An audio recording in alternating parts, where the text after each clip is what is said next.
جناب صدر، معزز مہمان گرامی، عزت مآب اساتذہ، مجھا ہم سفر ساتھیوں، السلام علیکم۔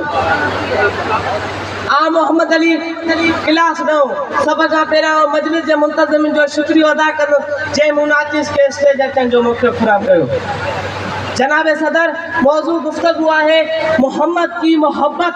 محمد کی محبت دین حق کی شرط اول ہے، اسی میں ہو اگر خامی تو سب کچھ نامکمل ہے۔ اجا تے محفل کے تواسط سے ان محبت کی گال کیا تو جیکا اگر مجنو کریا تو رسوائیں خوار رکھی ہے، وہ محبت جیکا غلام بلال کے سردار کہو، وہ محبت جیکا عمر کے عادل کہو، ابو بکر کے صدیق کہو، عثمان کے سکن جو سردار کہو، علی کے شیر خدا کہو، وہ محبت جیکا آوے جے کرن کے عاشق صادق بناयो۔ وہ محبت جیکا باری جے بیٹھل دڑے تے فقیر جگمشور بادشاہ بناयो۔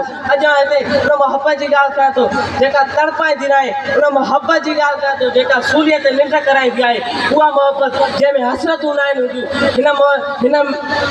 ان محبت میں زندگی نعمت موت جاودان ہے۔ پیارا ساتھیو، اچھو تو وہ محبت سکون کہو، ان کا پیرا جو دنیا جی کے شے سے دل اٹکی پوے، پانچے سچے رسول سے لگائے زندگی دا مزہ مانیو۔ میں آخر میں یہ لفظ چاہیے پانچی جائے ورتم، ان سردار جی محبت ماشاء بیان کیا، ان سردار جی محبت ماشاء بیان کیا جن جلائے اللہ تعالیٰ بھی قرآن مجید میں فرمایو وما ارسلناک الا رحمۃ للعالمین۔